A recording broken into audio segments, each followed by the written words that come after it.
So welcome back to Get the Dirt. We'd like to thank Denver Water for making sure to educate us on using water only absolutely what we needed. But now we're going to give you the tools to do exactly that. Now there's a variety of ways that we can water in the garden, and one of the first ones we're going to talk to you about is drip irrigation. Drip irrigation is probably one of the best ways to make sure you're using only the water you need on the perennials and shrubs and trees that are outlining your grassy areas in your garden. The most important part about drip irrigation is to make sure the emitters that you have on there, you know exactly what gallon per hour or GPH each emitter is putting out. But Keith, not all of our garden is going to be able to be done by drip irrigation, so what are we going to use on the sod? Well, on the sod, if you're a hose dragger like me, you've got to resort to sprinklers.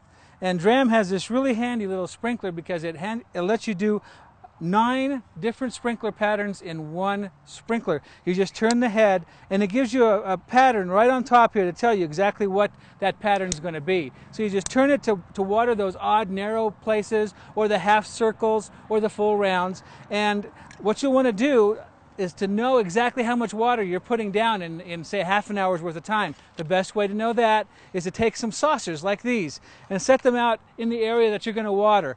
After you've run through your cycle, come out here and measure with a ruler how much water is in there.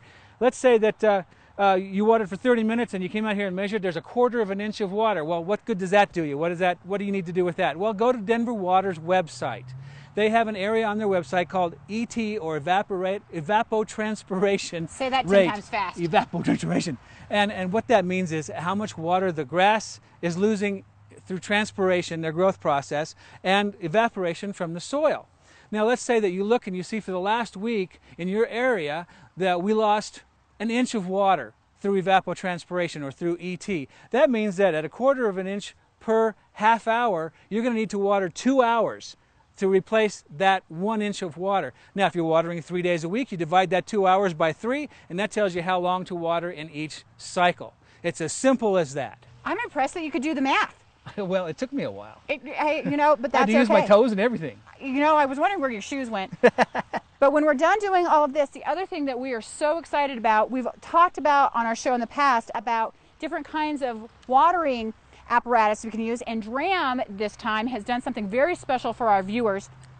Go onto our website, send us a message. We are going to randomly pick a multitude of you to receive a Dramm water wand or little handheld nozzle or other varieties of Dramm products, and we are going to have them available for you for free. So make sure you go to getthedirtcolorado.com to register to win these great prizes. Now coming up next, it's going to be Composting 101 and soil prep, so stick around, you won't want to miss it.